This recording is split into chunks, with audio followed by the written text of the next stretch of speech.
Got it stuck early. This land holds so much water, man. It's been 3 weeks without rain, and I'm trying to fix this area. Back there is where skid steer got stuck like almost a month ago. Hadn't really been any rain, but like right in here, it's still super muddy for some reason. The water table is real low, real high. So I don't know, but I still gotta fix this. But yeah, I had to get my Hummer out. Had to use the Hummer to pull the tractor out. But as you can see, it did it no problem. You know, couple of grunts and those mud tires and everything, not a problem. Just went right in there and snatched her out. Yeah, I like having stuff that has a function, man, and not just for looks. Those rims, they was on there when I bought it. I wouldn't have never put rims. I would have left the original on there and just put mud tires, but I went ahead, I put mud tires on it.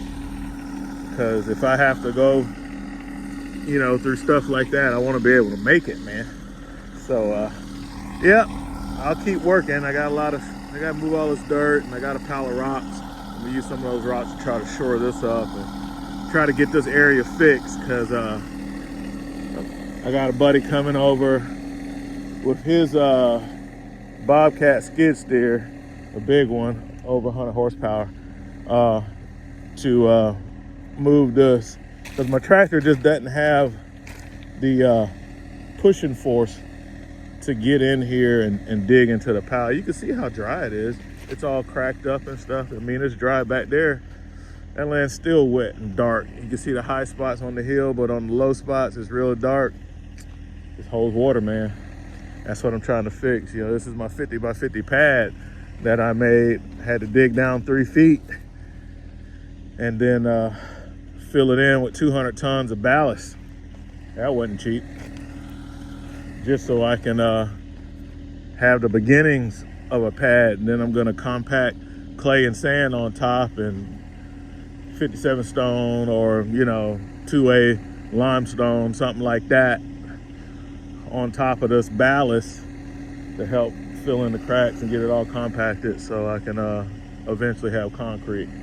But my next big obstacle are these big piles. So I got to get these piles of dirt. You see, I moved a bunch of it over there on that side. I'm cool with that. And I'm trying to move all this over in that clearing on that side, back there or wherever, but not like in the way of the yard. I got to be able to cut the grass when spring comes. So, yep. We got the H3 for the win with the mud tires, getting it done. Oh, that's not good. Ran over something back there. Bust my tire. It's leaking, and they were liquid filled for ballast. So,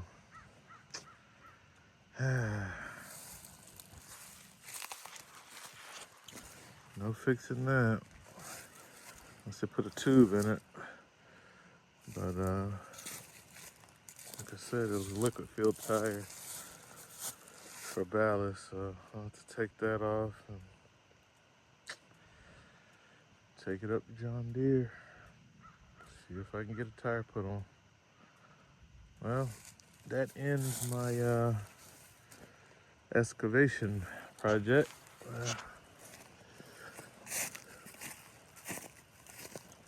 Working on my shop pad, and land stays wet a lot, and so when I get a dry spell, I want to work it. I've worked it quite a bit. So all this was just an utter mess, and I've gotten all the mud that was back there piled up everywhere. I've moved that. I've moved a large amount that was right here, making a path, because I had a guy that should be supposed to be coming over today with a skid steer, and I wanted to smooth the area out so that he would have a way to track in and around. And this is a little softer than I thought, but my tractor wasn't having a problem on it. If my tractor can go through it with a loaded bucket. The skid steer should be fine on it. But yeah, man, it's right back here. I've moved a whole lot of this dirt. Something got my tire right in here somewhere. Something punctured through my tire as I was dropping that load of dirt right there. Something got me right in here. I don't know what it was. I see what it was. Right there. Stob. That stob went through my tire. I drove over that. It was a old fence post. I take some orange paint and mark that.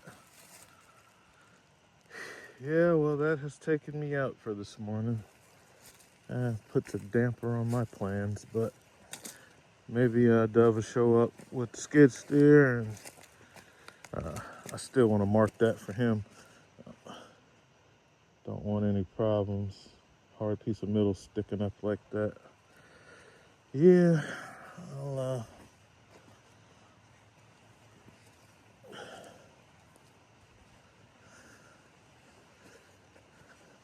do something else. I need to go through this trailer anyway, but I did really good. With a skid steer, probably take an hour to move the rest of this dirt. Cause the last skid steer got stuck. A big Kubota was back here, but that's when a couple weeks ago, maybe 2 or 3 weeks ago, and it was way more wet. Now the dirt is dry, and you can see how the color is different and how it's all cracking up. So I was able to really work this yesterday and got a lot done. All those piles you see over there, I took from over here. So I got the pad here, so he can start pushing from this way and pick up, and then he's got a route to make it over there to the dump site. So I got him set up really good, and I was gonna just go ahead and do it because I try not to depend on other people. And I got some equipment. I can go get the big tractor out, but I still got to mark that stop. I don't want the big tractor to get a hole in the tire either. But yeah, I probably will go get the big tractor and keep on working. Go get the 5065E. Has a 72-inch or 83-inch bucket on it. It has a big bucket on it anyway. So only thing, that tractor is a lot heavier. And as I was walking on some of this dirt right here, it wasn't so solid. Somewhere around here, I felt something that wasn't real solid. Maybe right around here, and that tractor would definitely sink in. But I'll give it a try. It's not gonna get stuck. I can get it out. But yeah, let me go crank up the big tractor. First, let me mark that stop. All right, let's grab the big tractor, get back there,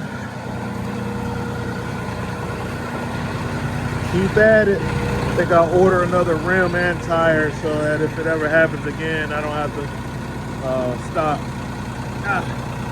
Back trying to go out. All right, so this tractor's down. They don't keep these in stock. So what I did was, which is why I like buying from a local dealer. I guess any of them could have did it for you. I don't know. But like one of the first questions he asked when I started asking for this rim and tire is, did you buy the tractor here? So that tells you something. And the answer was yeah, we got tractor from there.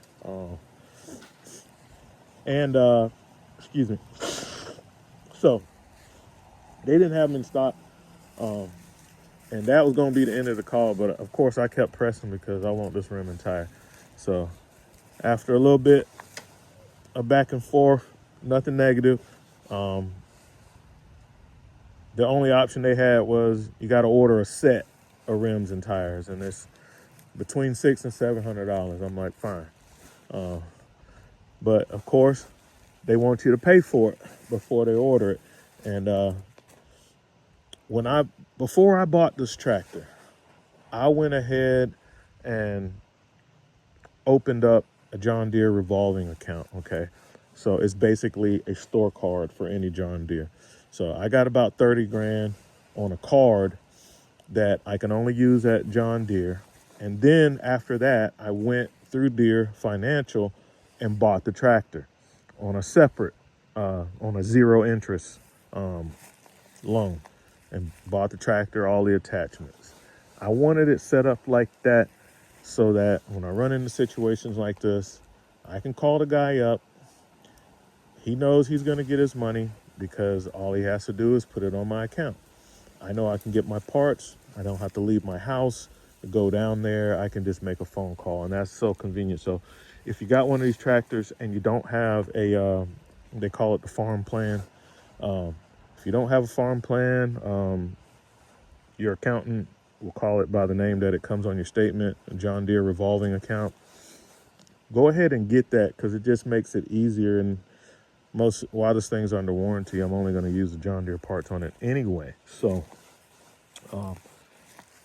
but you got to use it. Like, I have to make myself use the account because they will close it if you don't use it. So every now and then I'll go in there, buy some accessories, maybe buy another attachment or something, just to, keep a little balance going on the account because I normally keep a zero balance on these accounts. So that was good. That worked out well. Pro tech tip for today.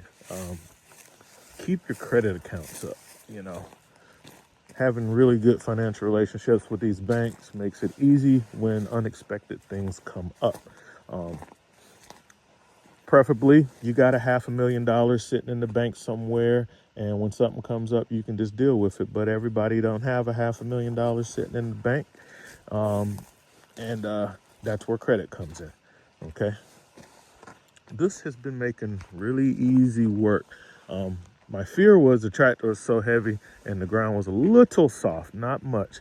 But as you can see, I have cleared this all the way back, and I hadn't had any issues.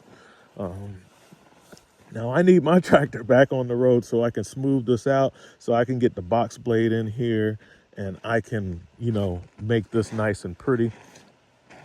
When springtime comes in, I got to be able to cut all this grass. All grass and weeds and all kind of stuff's going to grow up, and I can't have big hills and mounds of dirt and lumps and dips and holes while I'm, on the brush hog because or the belly mower trying to, cut this stuff. And I got to get out there and get all them sticks and roots that the excavator guy kind of left behind. Not a whole lot. He did a good job. But it was like this before. A lot of sticks and roots, big sticks that that you don't want to kill your blades on. Those little small fine roots, an inch or less, I'm not worried about that. So the first year I'll probably just be using brush cutter to cut it. And after I tame it with the brush cutter and get rid of all the sticks and roots, then I can start cutting it with the belly mower. This was the same way. And I paid another guy to come in and clean up all the sticks and roots and stuff. And yeah, it looked good for a couple of days. And after a couple rains, all the sticks and roots was still really there. They were just smashed down. So won't make that mistake again. What I ended up having to do was taming it with my brush hog and my mower. The tractor kind of digs in a bit over here on the pad. So, and that's kind of my fault, operator error. I should have had it in the lowest gear and it spins less tires. But like I said, I can smooth this out with the bucket, and I'll get it and smooth it out with the bucket and get it a little better. Yeah, but I'm super happy with that because I hated looking out at these big piles of dirt all around. And now that I kind of got them all on the perimeter of the property, I'm a lot happier. And yeah, summertime comes, I'll spring, summer, I'll move this before then. You know, this has to go. I just kind of stopped for the day because I check the air in those tires, the front tires. When I get a really heavy load of that topsoil, I can see the tires flexing a little bit too much, and it needs air hadn't been added in this tire for years, so I'm sure it's low on air, and I gotta air these tires up. So that's why I paused. But so far so good. I'm happy with that, and it's almost done. It's almost done. I'll have my pad done, and then I can order a pole barn kit.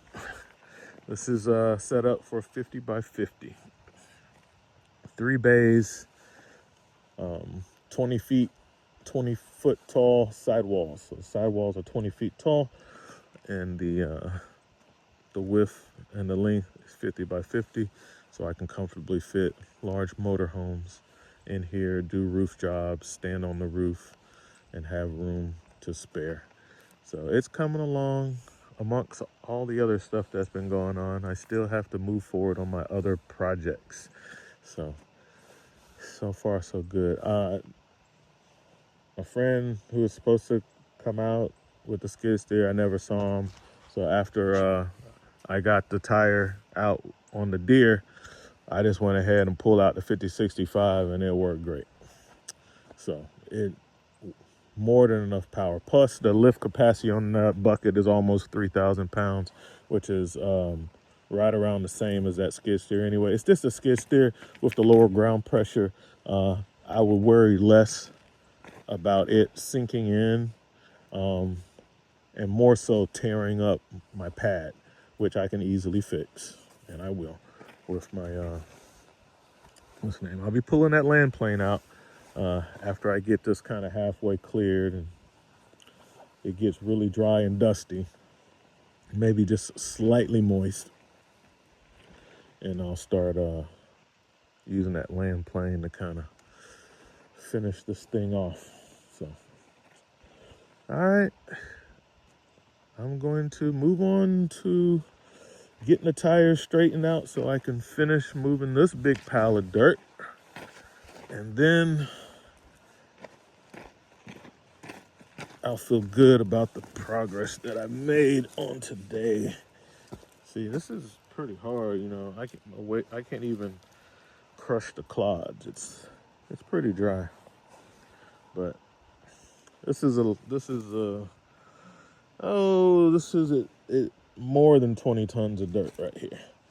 This is more than a truckload, more than a 20-ton truckload. This is probably about 30 tons of dirt that I have to move. And that's gonna help with the watershed because the land is sloped and it comes back. And I need all this crap out of the way so all the water can hit my swell back there, you see?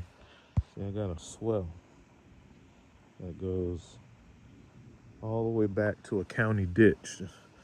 Yeah, they use your land, but the county puts a ditch across it for drainage for everything else, the roads and all that. It cuts through a lot of people's property. And, you know, it's cool. All right, so, I got to get in that trailer anyway. Yeah, I could hold up. I was trying to catch this before the rain. We do have rain next week, and I wanted to get this done before the rain. So, definitely going to get back on the tractor and get the rest of this out of the way before the rain comes. Love that Milwaukee, man. This thing is so convenient, man. You gotta get one of these things. The battery life is good too. These tires only take 30 PSI. The ones in the rear take even less. They're like 18. Giant tires, but they don't take much. These are 18 PSI. But these were like basically flat. That other one was at 9 PSI. This one was at 18.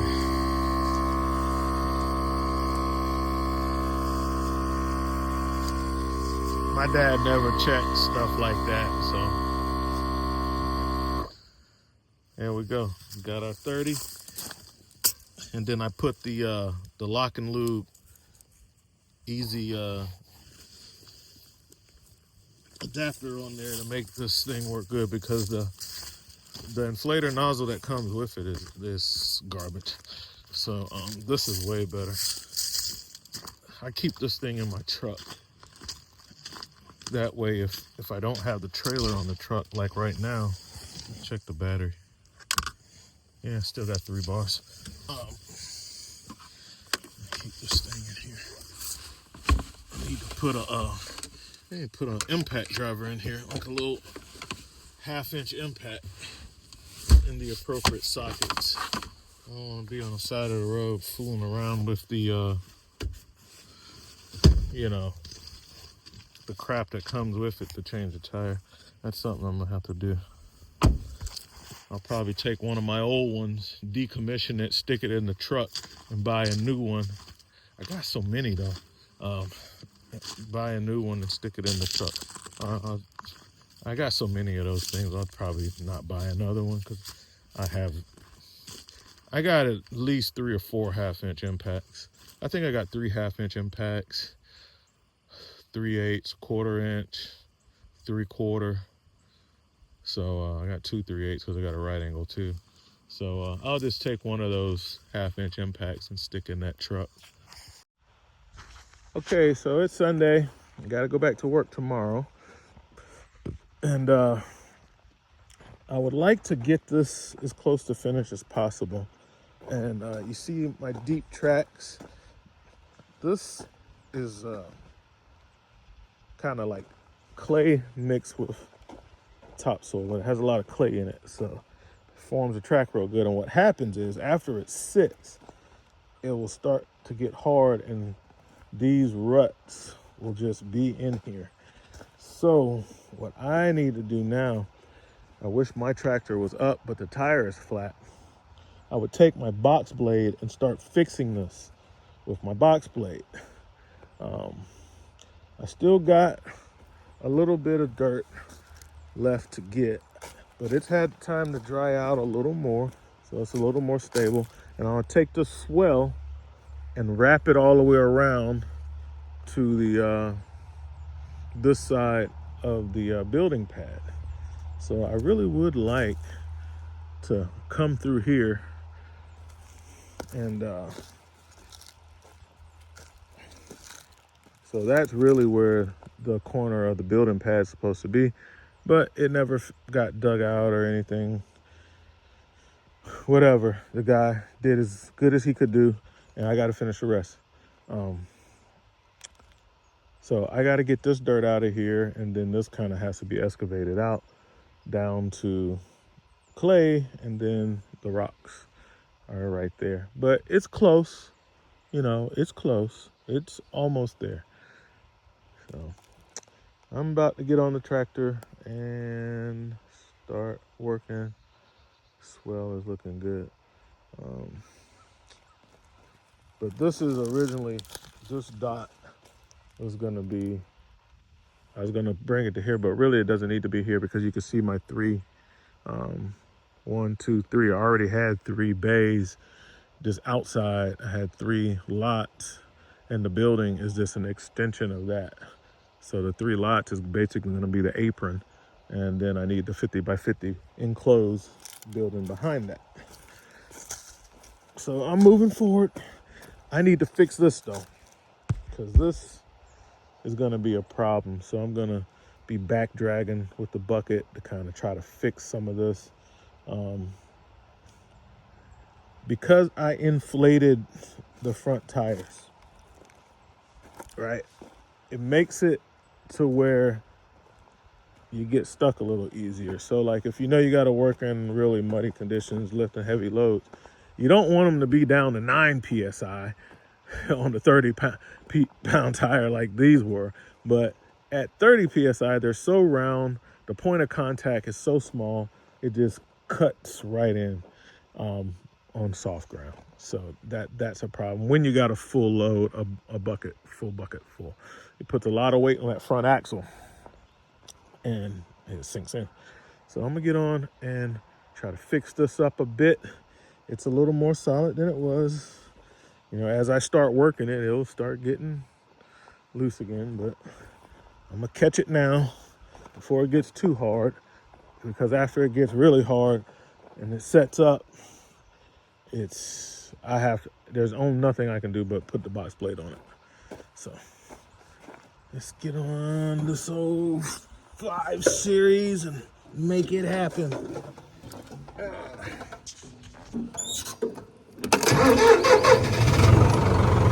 Cold start.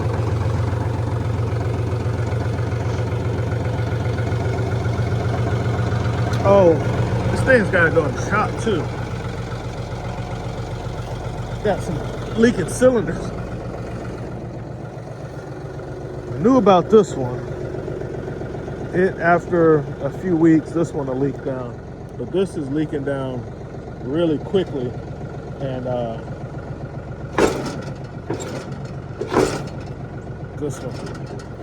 this cylinder has a bad leak, because it'll be back down by tonight. That's leaking down fast. These other ones, not so much.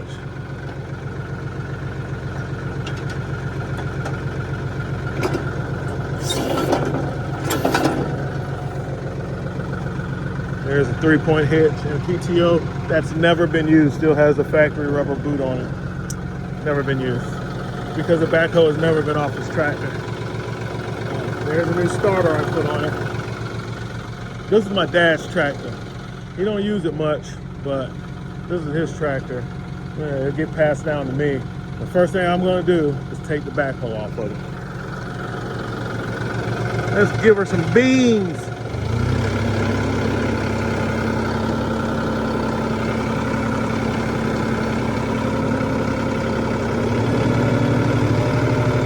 Let it idle at about 1,500. A little bit.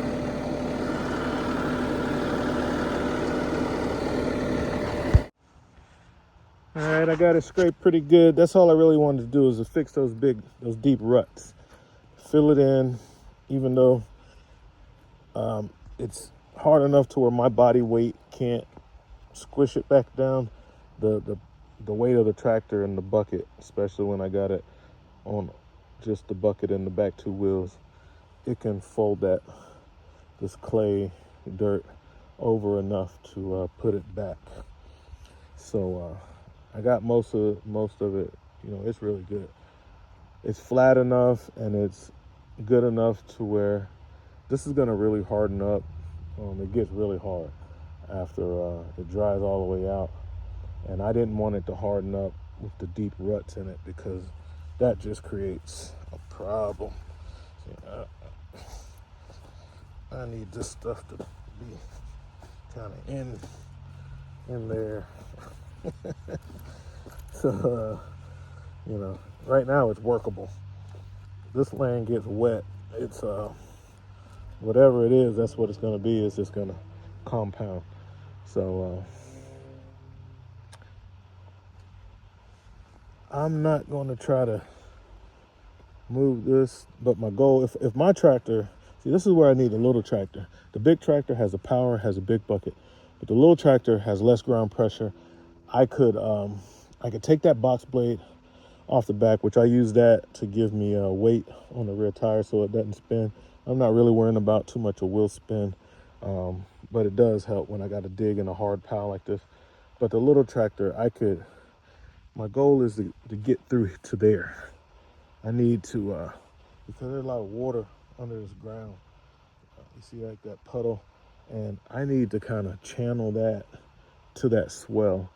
I don't have to move all the dirt, but this pile right here that's in front of that swell, I need to bring that swell around to here, so that when it rains and all this water is rushing down, and it rushes down, bro, like a fast moving stream, I need it to be able to come off, hit that swell, and go out to the county ditch. So that's what I'm working on. I couldn't do much today, but I got done what I needed to get done, and that was just to smooth this out, back drag this, crisscross it a couple times, and it's holding up to the weight of the tractor. It's compacted enough with the bucket to where after I drove over it again, it's not making new tracks. So it's good and workable right now. Skid steer never showed up the other day. I'm glad I didn't wait. It's really not my style. I even hate asking people to help. But everybody has their own stuff going on, man. So that's just how it is. Never know what the next person has to do. I'm just grateful to have equipment to where I can get stuff done myself. So pretty much got it the way I need it to be. And I just got this little bit, and I can easily do this with the 1025R because we're supposed to get some rain this week, and I know it's going to get soft again. And then I got to wait for 3 weeks to a month with little to no rain before, heavy equipment can come back here. So, but with my little tractor, that little small tractor, it's good for stuff like that. It's helped out a lot, especially with the box blade. I pull a nice clean grade with that box blade. I'm getting pretty good with that box blade. So yeah, this is where I gotta punch through. I just gotta get through that pile. Step back so you can see it. It's not a whole lot. I just gotta, I say with my small tractor, with the big tractor, 3 good buckets, and that's pretty much gone. But the problem is it's going to make a bunch of ruts and a mess while it's trying to do it. Whereas a little tractor, it'll take me twice as many buckets, but I'm not going to leave any ruts, which is why I wanted the skid steer with the low ground pressure to where it can move the stuff without tearing up my pad and without tearing up, getting too many ruts out here. Now, this needs to be dug out. That needs to move, and this needs to get dug out, and the rest of these rocks needs to wrap around to where from that tree with my sign on it straight back, that's pretty much the line for the building. So I got enough rocks. I got enough rocks to do it with. I got enough rocks. I just gotta, I gotta dig it out, or this will be a weak corner, and I don't want my concrete settling or whatever, cracking. If it was a crack, it'd be in that corner. It'd be in that corner, because if I run it the way it is and I just clean all that dirt off and put those rocks on top of that muddy clay, it's gonna move. I already know it. So I take the backhoe, get on the backhoe after I get all that cleared out, and dig down about 3 feet and clean it up as I go, put the rocks in there, and I'll be done. Then I'm ready to start really building the pad. This is just the foundation. $10,000 worth of ballast and sand just so I can have a solid foundation, because otherwise it's like that. It's just like topsoil for days, and it's not gonna make great farmland, but it's not gonna hold weight. This is proven. This base, I've had at least 20 dump trucks on this, dumping material. I've had dump trucks to come all the way back to where this pile is now. A truck had to drive on my pad, the foundation portion of the pad, to get this to here, which was the last hole, the last part of that water hole that I was displacing that water. So I know that this is solid, because the dump truck that had the sand in it, that was the heaviest dump truck. That sand truck is heavy. It made the deepest ruts coming down the hill, whereas the dump trucks with the rocks didn't do that. But when the guy came with the sand, this sand is heavy, and it held him up. So you're talking about a good 50,000 pounds, a good 50,000 pounds. So I know it can hold up, you know, a $20,000, not $20,000, yeah, right. 20,000 pound, you know, RV. So it can easily hold that. So my next phase is to